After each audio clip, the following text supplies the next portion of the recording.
సర్వలోకాలకు ప్రభువు. దీనికి కూడా మన ఋషులు లెక్కలు వేశారు. భక్తి రసామృత సింధువులో 64 రకాల దివ్య గుణాల గురించి చెప్పారు. జీవులు అంటే మనలో గరిష్టంగా 50 గుణాలు పాక్షికంగా ఉంటాయి. దేవతలు అంటే శివుడు, బ్రహ్మ, ఇంద్రుడు, వీరిలో 55 గుణాలుంటాయి. శ్రీమన్నారాయణుడు అంటే వైకుంఠ విష్ణువు, ఈయనలో 60 గుణాలుంటాయి. గోలోకవాసి అయిన శ్రీకృష్ణుడు, ఈయనలో మాత్రమే 64 గుణాలు పరిపూర్ణంగా ఉంటాయి. విష్ణువులో కూడా లేని ఆ 4 ప్రత్యేక గుణాలు ఏంటి? ఇవి కేవలం గోలోక కృష్ణుడిలోనే ఉంటాయి. లీలా మాధుర్యం, అద్భుతమైన లీలలు చేయడం. ఉదాహరణకు దామోదర లీల, గోవర్ధన లీల. వైకుంఠంలో విష్ణువు ఇలాంటి పనులు చేయడు. అక్కడ అంతా గంభీరమైన వాతావరణం ఉంటుంది.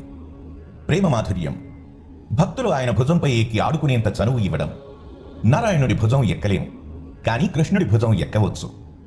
వేణుమాధుర్యం, ఈ వేణుగానానికి 3 లోకాలు స్తంభించిపోతాయి. బ్రహ్మ కూడా తన సృష్టిని మర్చిపోతాడు.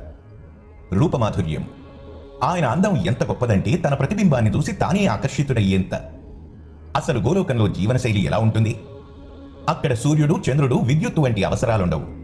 కృష్ణుడి శరీరం నుండి వచ్చే కాంతి అంటే బ్రహ్మజ్యోతి ఆ లోకం మొత్తాన్ని వెలిగిస్తుంది.